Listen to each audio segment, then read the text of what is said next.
mas malaki pa po sa naiatem na week. Kasi po talaga, parang may naiiyak.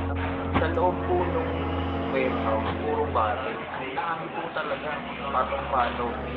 Tapos nakasulat po dun sa baril, new wine. Then under po nun, yung mga pangalan po ng government. Pag tingala ko po, nakita ko may Philippines.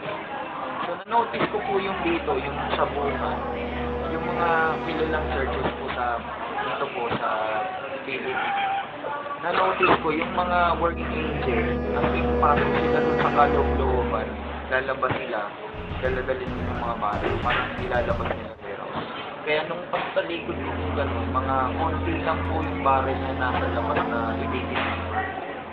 Ang na-notice ko po, yung mga tsura nung malulungkot sila. Tapos kinausap ako nung isa, sabi niya gano'n.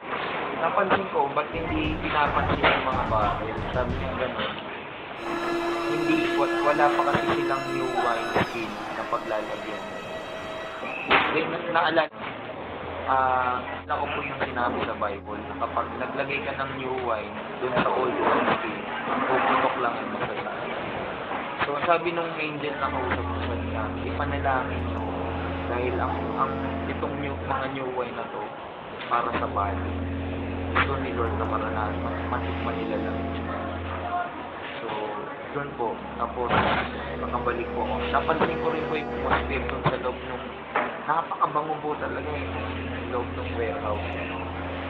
Sobrang bango niya. Kaya lang malulungkot nga yung mga working angels kasi sobrang konti lang yung mga barrel na deliver dahil hindi pa ready yung body. Particularly po dito. Catholic charismatic movement po. Yung sabi ko, matitip. Praise God.